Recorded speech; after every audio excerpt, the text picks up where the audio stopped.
Good morning, students. Today we are introducing our 11th science, physics practical.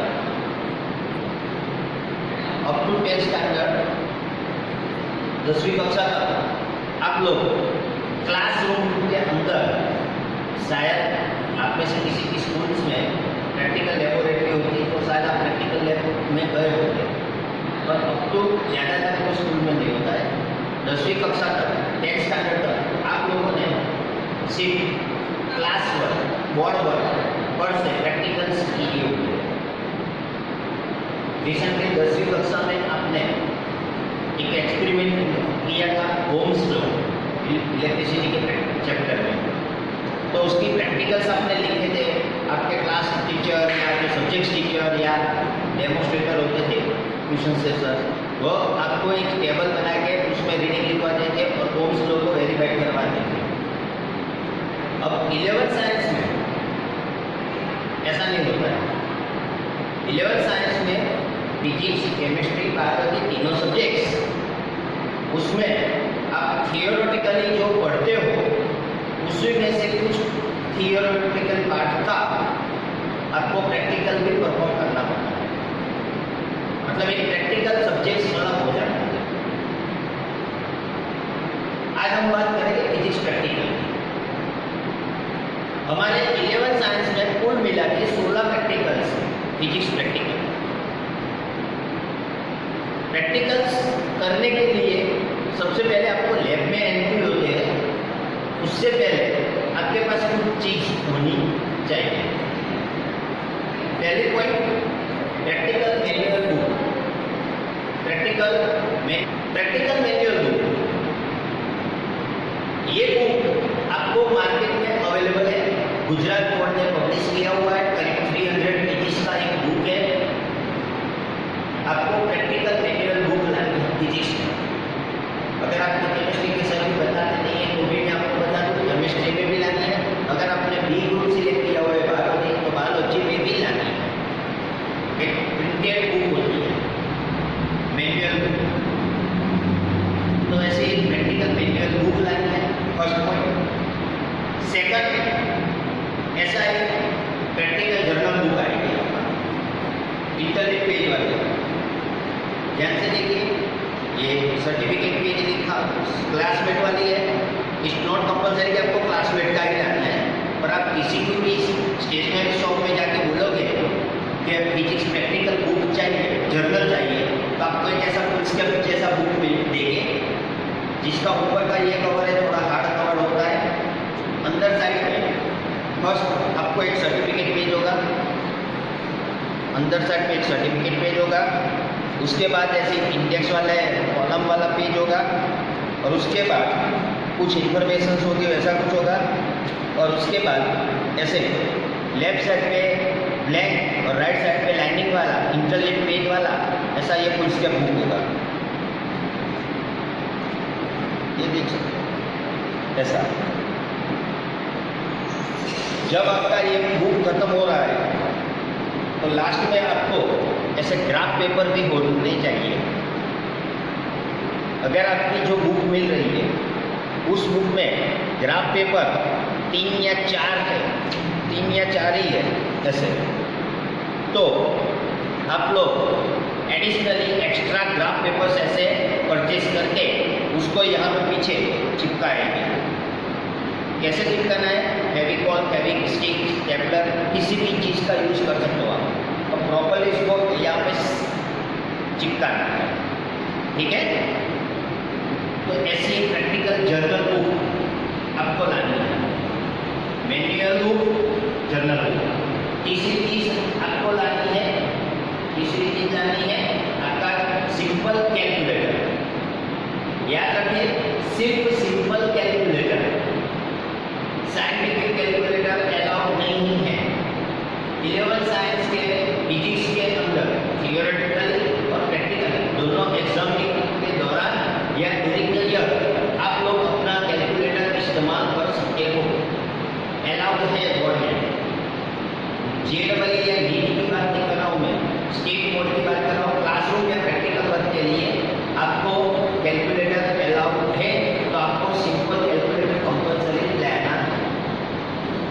Simple calculator कौन सी company का वो आपको देखना है, कन्वीनियंस आपकी ये सब।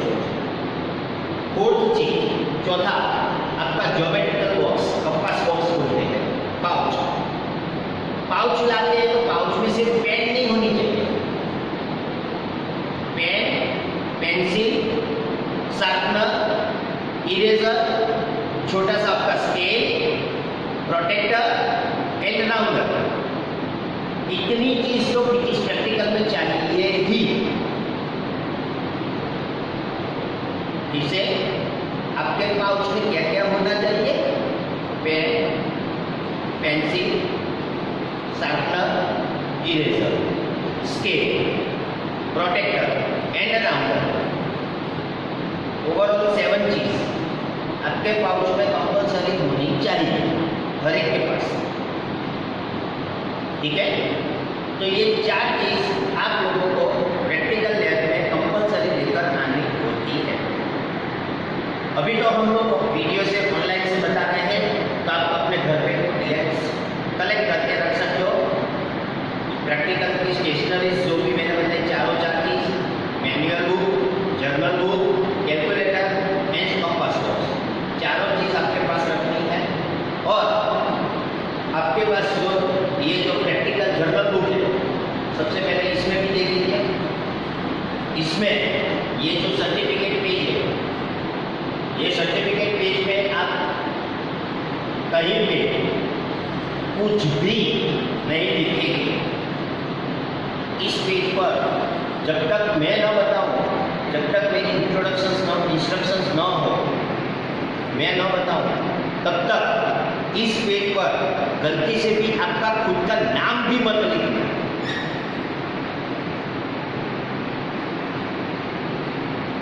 ठीक है, यहाँ पे आगे लिख सकते हो, या फिर ये इंडेक्स में यहाँ पे ऊपर आप आपका नाम लिख लो, पर सर्टिफिकेट पेज पर नहीं। नाम, class, standard, roll number etcetera यहाँ पे डिटेल्स लिख सकते हो। अब आपकी मैनुअल में भी जो फर्स्ट प्रैक्टिकल है, हम लोग उसकी स्टार्ट करते हैं। फर्स्ट प्रैक्टिकल बेसिकली 3 सेक्शंस में है। पहला सेक्शंस में ले रहा हूँ, प्रैक्टिकल नंबर 1 ए की तरह। प्रैक्टिकल नंबर 1 ए की तरह।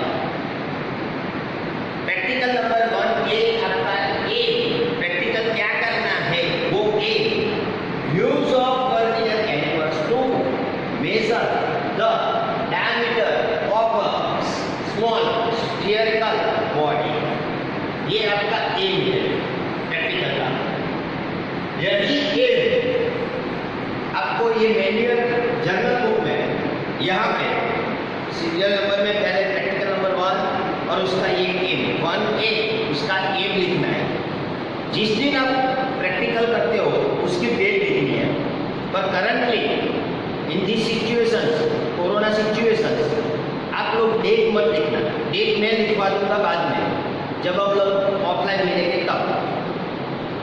आपको अभी डेट लिखने की जरूरत नहीं है, सिर्फ आपको यहाँ पे लिखना है प्रैक्टिकल नंबर 1 है और आपका ये M.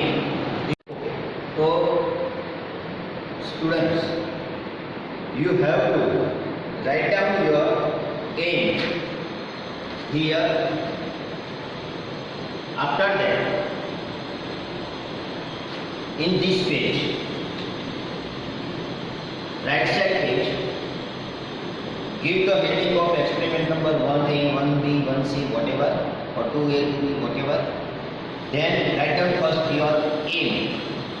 Aim, use of vernier calipers to measure the diameter of a small spherical body. This aim you have to write down in your book. After that, write down your apparatus, vernier calipers, spherical bodies such as pendulum bob or a glass marble.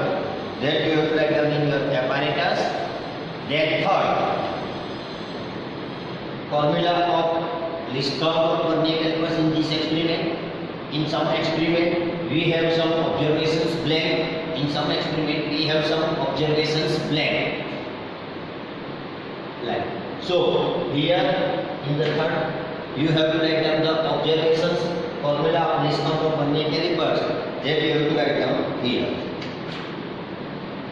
And in your manual book you can see a principles of practicals. That is some points on principles that you have to write down from your manual book in your journal. All the things you have to write down with blue pen only. Okay. After that, here you can see one of the observation table. Here you can see this one of the observation table of experiment 1A. So you have to draw this experimental table, observation table in your journal book on the left side page with pencil only. This is your apparatus diagram. This diagram also you draw in your journal book and observation table.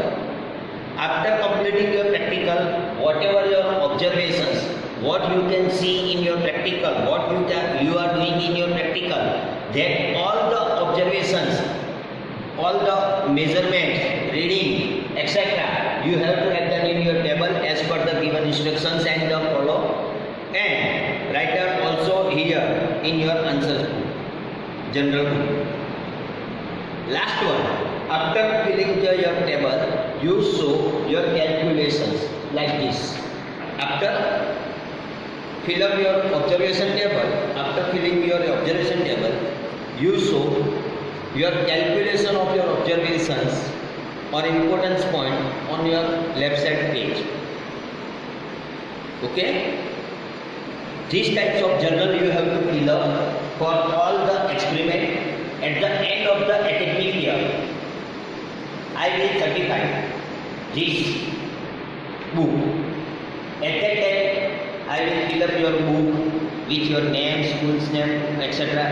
And at the end of the my sign, principal ma'am should be signed here. So this is your practical work, first introductions work. Now practical number 1. To measure the diameter of a given spherical body, small spherical body, using vernier calipers. Okay. See, apparatus. This apparatus known as vernier calipers.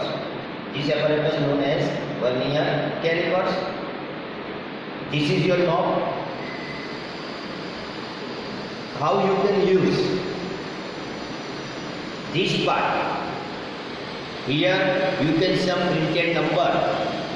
You can see the printed number clearly. This part should be in front of your side like this. So pick up your vernier calipers with the left hand. This way, left hand, press this knob through the thumb, and after pressing, just sliding the scale. So this is your apparatus. How you can use? With the help of left hand, press the thumb and sliding the scale this way. बरोबर है? Then apparatus के बारे में, apparatus having two type of scale. One scale is called main scale and second scale called is the vernier scale. apparatus में दो scale होते हैं, एक मेन स्केल होता है, एक वर्नियर स्केल होता है. ये मेन स्केल, यहाँ 0 नंबर से लेके 15 नंबर तक के नंबरिंग लिखे और यूनिट लिखा है सेंटीमीटर में. ये आपकी नॉर्मल जो कंपास बॉक्स में, ज्योमेट्रिकल बॉक्स में जो स्केल होती है वही स्केल है. 0 से लेके 15 सेंटीमीटर तक का ये छोटा सा स्केल है और हर एक सेंटीमीटर के बीच में छोटे छोटे पार्ट्स, मतलब डिवीजन से, मतलब 1 mm के पार्टिंग है, पार्टीशन किए हुए हैं मेन स्केल में. अब मेन यहाँ पे ये जो स्लाइडिंग हो रहा है, ये स्लाइडिंग पॉइंट के ऊपर यहाँ पे खास ध्यान से देखिए, ये स्लाइडिंग पॉइंट के ऊपर यहाँ पे आपको जो मार्किंग किए गए दिखाई देते हैं, number of line vertical lining सिर्फ यहाँ पे देख रहे हो। ये वर्टिकल लाइन वाला जो स्केल है उसे हम वर्नियर स्केल कहते हैं। क्या कहते हैं? वर्नियर स्केल कहते हैं। और ये जो 0 से 15 सेंटीमीटर वाला मेजरमेंट वाला स्केल है उसे हम बोलते हैं मेन स्केल, बरोबर। मेन स्केल, उसके पर स्मॉलेस्ट डिवीजन की वैल्यू होती है 1 mm। 1 mm मतलब 0.1 सेंटीमीटर। 0.1 सेंटीमीटर। तो the magnitude of the smallest division on the main scale is 0.1 centimetre. फिर से, ये आपका मेन स्केल है। यहाँ ऊपर साइड पे जो नंबरिंग है, ऊपर साइड पे, वह मेजरिंग आपको 11 साइंस में करना नहीं है, वह इंडस्ट्रियल प्रोडक्ट के लिए करना है। ये आपका ईच यूनिट में है, ईच यूनिट में। तो आपको ये यूज नहीं करना है, आपको यूज करना है लोअर पार्ट का जो स्केल है वो 0 से 15 सेंटीमीटर वाला, और हर एक में each centimetre having 10 division, so 1 division value is 0.1 centimetre, so the smallest value division on the main scale is 0.1 centimeter. Now divide by on this vernier scale, the vertical lines you can see. Vertical lines are 11. Basically, vertical lines are 11. Out of this 11, you have a 10 division part. 11 line, you have a 10 division. Between 11 lines, you have a 10 division. So on vernier scale, total number of division of vernier scale is 10. It has no any unit, no any centimeter, meter or millimeter unit. It's just a number. The number is total 10 on the vernier scale, this scale. So the least count, 0.1 upon 10, answer is 0.01 centimeter. That is the least count of vernier calipers. I am explaining what is the least count. What is meant by least count? Least count means measurement, smallest measurement which we can measure accurately, through the apparatus is known as least count. Just example, see this my watch. Through my watch, I will measure accurately 1 second only, not millisecond. Smallest value of my measurement in my watch is 1 second accurately. So the least count of my watch is 1 second. Least count of my watch is 1 second. In your compass box, geometrical box, you have a scale 0 to 15 centimeter like this. The value of one division is 1 mm. So with the help of that scale, you can measure accurately 1 mm, not less than 1 mm, but accurately 1 mm or in multiple of 1 mm, 1 mm, 2 mm, 3 mm. Exactly. So the least count of the apparatus is 1 mm of your scale. Same, here the vernier calipers having two type of scale, main scale and vernier scale. The formula of the least count is the magnitude of the smallest division on the main scale, total number of division on the vernier scale, 0.1 upon 10, 0.01 centimeter. Means with the help of this apparatus, we can measure accurately 0.01 centimeter up to 0.01 centimeter accurately, least value. I am not saying highest value, I am saying least, smallest value. Okay, let's start our experiment. How we are measuring the object. You can see this is the spherical ball, just like a pendulum bob or a glass marble or a metal ball. Now we have to measure the diameter of this ball. How we are measuring? First, put your spherical body with the two edges of the vernier calipers like this. It's a spherical body, so doesn't matter. You can put this way, or this way, because the diameter is same basically. Okay. So this is your first positions of your measurement. How you are putting your object between two edges of vernier calipers. Just press your knob, thumb it, and make sure when you are taking your observation, the spherical body should not be go down like this. फिर से जब भी आप object का measurement लेते हो, एक बार arrange कर लिया, ये अरेंजमेंट हो गया। अब अरेंजमेंट करने के बाद मेक श्योर कि ये स्फेरिकल बॉडी जो है वह नीचे ऐसे गिर नहीं जाए, हिलना नहीं चाहिए, वो प्रॉपरली इसको पकड़ के रखना है। उसके लिए ये थंब है, थंब से इसको प्रेस करके रखना पड़ेगा और अंदर की ओर ऐसे दबा के रखना पड़ेगा। ध्यान रखना, थोड़ा सा हार्ड लगेगा शुरुआत है, पर थोड़ा ध्यान रख के करना पड़ेगा और मेजरमेंट एक्यूरेटली करना है। क्योंकि अगर आपको इसका डायमीटर मेजरमेंट करना है, अगर आपके पास कोई ऑब्जेक्ट है, जैसे एग्जांपल के तौर पे आपको थ्रेड दिया गया, आपने थ्रेड बांध दिया और स्केल पर रख दिया, तो भी आपको इसका एक पैरामीटर पर से रेडियस और डायमीटर मिल सकता है, मेजरमेंट काउंट कर सकते हो आप। पर यहाँ पे हम लोग स्केल की कंपेरिजन में ज़्यादा डिटेल्स में और एक्यूरेट ऑब्जर्वेशन करना चाहते हैं। डिस्काउंट है 0.01, मतलब 1 सेंटीमीटर का भी 10वां हिस्सा जितना एक्यूरेटली मेजरमेंट करना चाहते हैं, 1 मिलीमीटर का 10वां हिस्सा मतलब 1 सेंटीमीटर का 100 पार्ट हुआ। तो मेजरमेंट कैसे करना है? अब ये ऑब्जेक्ट रखने के बाद अगर आपको ये थंब से ऐसे पकड़ के नहीं पाता है, आपको कंफर्टेबल नहीं है, तो आप 2 उंगली, थंब और एक फर्स्ट फिंगर, इन 4 का यूज़ करके ऐसे पकड़ लीजिए और थोड़ा प्रेस करके रखिए, जिससे ये गिर नहीं जाएगा। ये थोड़ा प्रेस करके रखना है यहाँ से और इसको दोनों को प्रेस करना है ऐसे। अब मेजरमेंट करने के लिए सबसे पहले ये वर्नियर स्केल का first line, that is called zero line of vernier scale. Zero line of vernier scale, ये zero line of vernier scale यहाँ नीचे से ऊपर की ओर यहाँ पे आती है, तो ये सेंटीमीटर वाली जो लाइनिंग है आपकी मेन स्केल पर, वहाँ पे कहीं पे कोइंसाइड होती है। इसमें भी 2 पॉसिबिलिटी है, आइदर वो कोई एक लाइन को एग्जैक्टली कोइंसाइड होती होगी या फिर कोई 2 सेंटीमीटर की लाइन के बीच में होगी। जैसे अभी थोड़ा सा ध्यान से देखिए, ये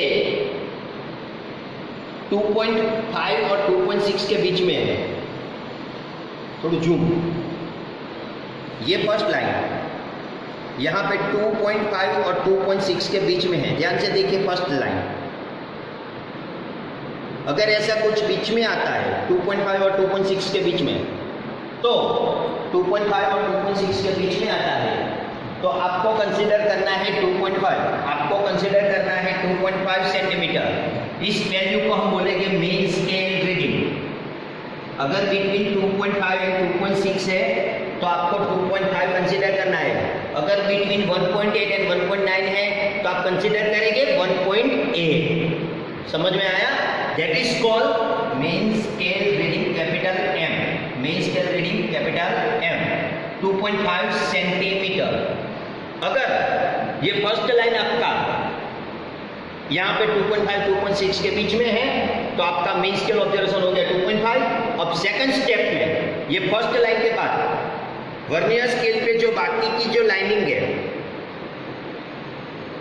हर एक लाइन को एक नंबर है 1 2 3 4 5 ऐसे इंटीजर नंबर है, 0.1 0.2 ऐसा नंबर नहीं है। 1 2 3 4 5 6 7 8 9 10 11 ऐसे। समझ में आया? तो चेक करना है हर एक लाइन को। ये 10 लाइन है आपके पास, यहाँ पे आपके पास 10 लाइन है, 1 2 3 4 5 6 7 8 9 10। तो ये 10 में से कौन सी लाइन ऊपर के सेंटीमीटर की कोई भी लाइन पर कोइंसाइड एग्जैक्टली हो रही है। जब आप इसको कंसीडर करते हैं, चेक करते हैं, आप मेरी पोजीशंस को देखिए, ऐसे रखना है, आपका हाथ स्ट्रेट होना चाहिए, ऐसे स्ट्रेट होना चाहिए। यहाँ से आपकी आई साइड इसके पैरेलल होनी चाहिए, ऐसे स्लैंट करके नहीं देखना है,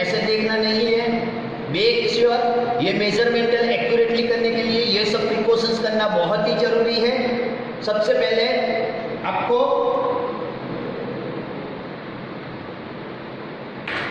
यहाँ पे हाथ स्ट्रेट पकड़ के रखिए, सामने रखिए और चेक कीजिए out of this 10 which line is exactly coincide.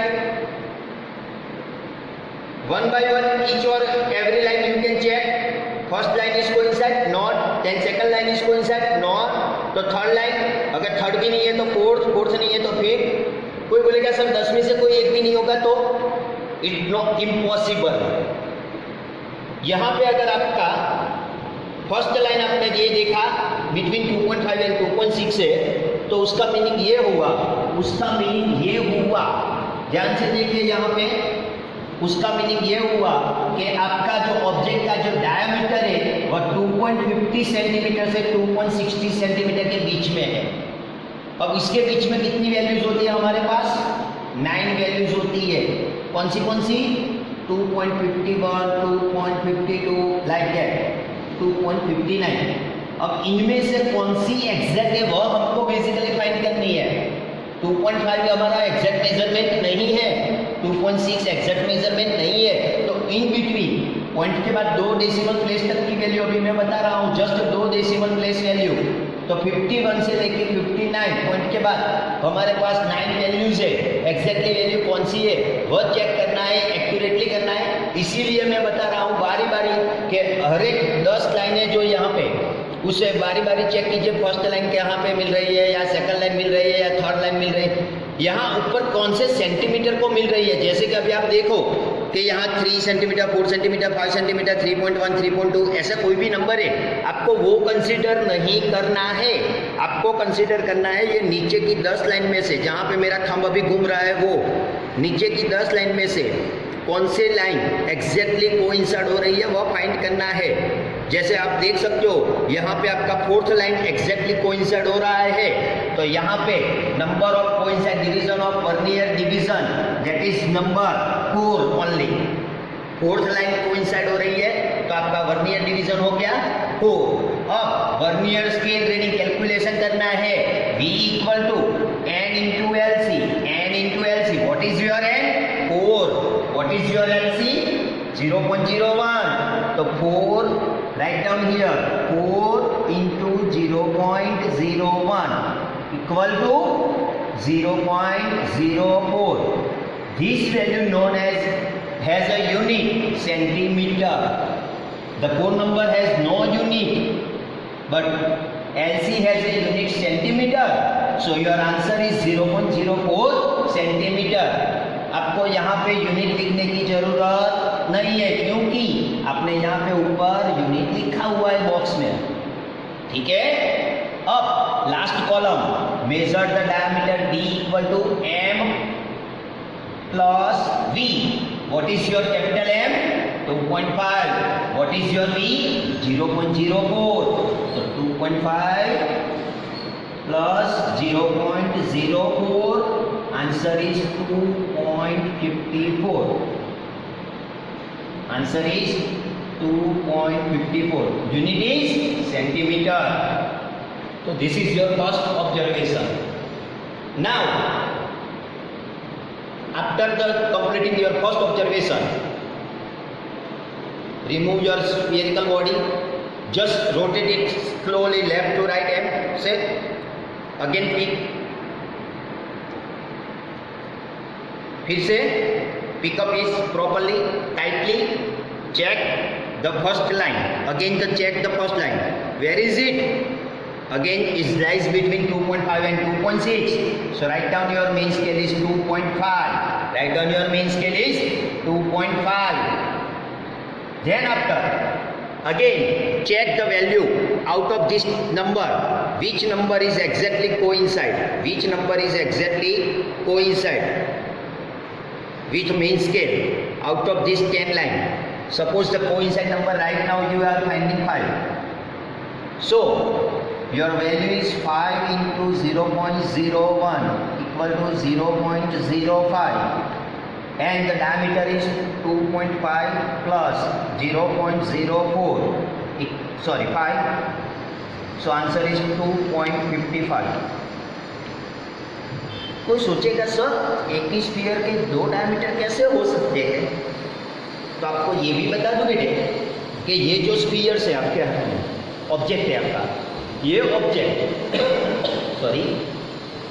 ये ऑब्जेक्ट 100% थियोरेटिकल हो सकता है या नहीं भी हो सकता है। अगर ये 100% स्फीयरिकल नहीं है, दिखने में स्फीयरिकल है पर थोड़ा सा माइनर कहीं ना कहीं पे, जैसे कि ये सरफेस है, ये सरफेस है या ये सरफेस है, यहाँ पे कहीं ना कहीं पे उसके ऊपर फ्रिक्शंस हुआ होगा, घिसाई हो गई होगी, क्योंकि आप पहले स्टूडेंट्स नहीं हो कि आज मार्केट से लाया हुआ नया ही एपरेटस नहीं है, तो थोड़ा घिसा हुआ होगा। तो कभी कभी घिसाने के बाद इसके ऊपर की जो छोटी छोटी जो पार्टिकल्स होते हैं वो गिर गए होंगे, घिस गए होंगे, तो आपको देखने से पता नहीं चलेगा। पर जैसे जैसे आप ऐसे मेजरमेंट लेते जाओगे, आपको अगर ऐसे कहीं से भी घिसा होगा या थोड़ा सा चेंजेस होगा तो तुरंत आपको पता चल जाएगा। अप टू 0.01 लेवल तक के जो ऑब्जर्वेशंस हो गए, अगर चेंजेस हो गए तो आप इस टाइप से यहाँ पे चेंजेस हो सकते हैं। मे बी पॉसिबल, अगर 100% स्फीयरिकल है तो आपके 5 ऑब्जर्वेशन हो गए तो पाँचों 5 सेम हो सकते हैं। पर आइडियली बता दूँ आपको बेटे कि पाँचों 5 ऑब्जर्वेशन कभी भी आपकी सेम नहीं हो सकते। एक तो अगर ये 100% भी स्फीयरिकल है, पर हर एक की आई साइड, जैसे कि मेरे ग्लास से चश्मा है तो मैं ये देखूंगा, मैं ऐसे भी एजेड पर्सन हूँ थोड़ा, तो बरोबर है, I am not exactly young age you, but आपसे बड़ा हूँ थोड़ा उम्र में, तो मेरी आंखें थोड़ी सी कमजोर भी है, तो मैं जो नंबर दिख रहा हूँ शायद आपको उसके अलग नंबर भी दिख सकता है। तो रीडिंग आपके वेरिएबल हो सकते हैं, पर ऐसा नहीं है कि आपका ये 2-3 रीडिंग आया फिर एक बार यहाँ पे 2.5 के बाद 2.4 हो गया और यहाँ पे 1 हो गया, ऐसा नहीं होगा। इतना वेरिएशंस मेजरमेंट में नहीं आएगा बेटे। 2.4 सेंटीमीटर और 2.5 सेंटीमीटर मतलब 0.1 सेंटीमीटर का वेरिएशन नहीं हो सकता है। वेरिएशंस हो सकता है आपके जस्ट कोई सा डिवीजन नंबर में, यहाँ पे वो भी 2-3 डिवीजन आगे पीछे हो सकता है। तो इसके 2-3 डिवीजन आगे पीछे सोचो तो यहाँ पे 2 हो सकते या मैक्सिमम 7 कर सकते हैं हम। 2 और 7 के बीच में कोई भी वैल्यूज यहाँ पे मिल सकती है आपको, पर मेन स्केल ऑब्जर्वेशन तो आपका वही का वही रहेगा। तो ऐसे 5 ऑब्जर्वेशन हम लेते हैं, ऐसे 5 ऑब्जर्वेशन लेते हैं तो पाँचों 5 वैल्यू का आपको कैलकुलेशंस दिखाना है। यहाँ पे ये जो कॉलम है और ये जो कॉलम है उसका जो कैलकुलेशंस मैं दिखा रहा हूँ, सॉरी ये नहीं, लास्ट वाला, उसका जो कैलकुलेशंस है 0.02, 2.5 प्लस 0.02, यहाँ टेबल के अंदर तो मैं दिखा ही रहा हूँ, टेबल के अंदर तो मैं दिखा ही दे रहा हूँ, बरोबर है, आपको पता चल रहा है।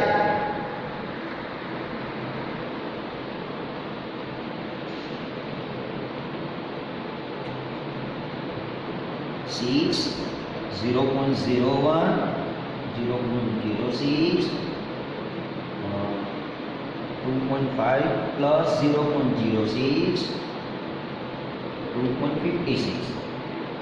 ये लास्ट कॉलम में जो भी एडिशन हमने दिया है, ये हम लास्ट मैंने अभी आपको बताया ना, टेबल के बाद आपको कैलकुलेशन करके हेडिंग लगा के और पाँचों 5 कैलकुलेशंस यहाँ पे दिखाने हैं। जैसे फर्स्ट ऑब्जर्वेशन का कैलकुलेशंस 2.5 प्लस 0.04 इक्वल टू, पर पहले यहाँ पे ऐसे डायरेक्टली लिखेंगे d equal to m plus v equal to 2.5 plus 0.04 equal to 2.54। ऐसे पाँचों 5 कैलकुलेशंस आपको दिखाने हैं। 4 और 5 कैलकुलेशंस दिखाने के बाद आपका एवरेज डायमीटर फाइंड करना है। Average diameter d equal to कैसे आएगा, 2.54 plus 2.55 plus 2.52 plus 2.57 plus 2.56 divide by 5। Number of the observation is 5, not divided by 2. Okay, you will get the answer. कितना आ सकता है 2.55, तो answer is 2.55 centimetre. This is your diameter of the given यहाँ पे जो measurement किया ये जो स्फीयर है उसका डायमीटर हुआ हमारा 2.55। अगर मेरी जगह अगर आपने खुद इसी का मेजरमेंट किया होगा तो मे भी पॉसिबल कि यहाँ पे 2.55 की जगह 2.54 या 2.56 हो सकता है, पर 2.55 के बाद आपका 2.45 तो नहीं हो पाएगा या 2.65 तो नहीं होगा। 2.55 के नियरेस्ट अगर आपका आंसर आता है तो आप सही हो। Is that clear?